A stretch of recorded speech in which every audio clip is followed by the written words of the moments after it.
আমার হায়াতের কসম, আমার ইমানের কসম, ওই আল্লাহর কসম করে বলছি যে আল্লাহর হাতে আমার জীবন।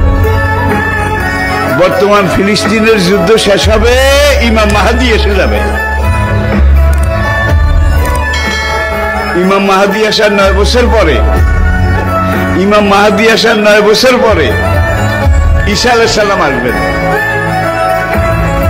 আর ইমাম মাহদী আসার পরে 9 বছর এটার মধ্যে দাজ্জাল তার আবির্ভাব ঘটবে। এমন সময় আমি আপনাদের সাথে কথা বলছি, হাদিসের ভাষ্য অনুযায়ী মনে করেন দাজ্জাল আপনার বাড়ির দরজায় এসে দাঁড়িয়েছে। এমন সময় আমি আপনাদের সামনে কথাগুলো বলছি, যেই সময় মনে করেন ইমাম মাহদী আপনার ঘরের সামনে এসে দুয়ারের কড়া নাড়তেছে। কত কাছে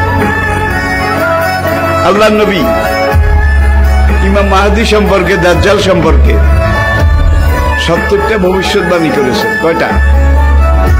তার মধ্যে 66টা হয়ে গেছে, বাকি আছে কয়টা? এই 4টার মধ্যে কিন্তু ইয়াজুজ মাজুজ বাইরে হবে, সব খাইয়া ফেলাইব। এবারে দাব্বাতুল আরদ কোরআনে আছে, দাব্বাতুল আরদ মক্কা এবং তায়েফের মাঝখানে জমিন ভেদ করে একটা জন্তু উঠবে। সেই জন্তুটা রাতের শেষ প্রহরে মাথা উঁচু করবে, মাথা এত উঁচু করবে কাবা থেকে দেখা যাবে, ইয়ামেন থেকে দেখা যাবে, বাইতুল মাকদাস থেকে তার কল্লা দেখা যাবে।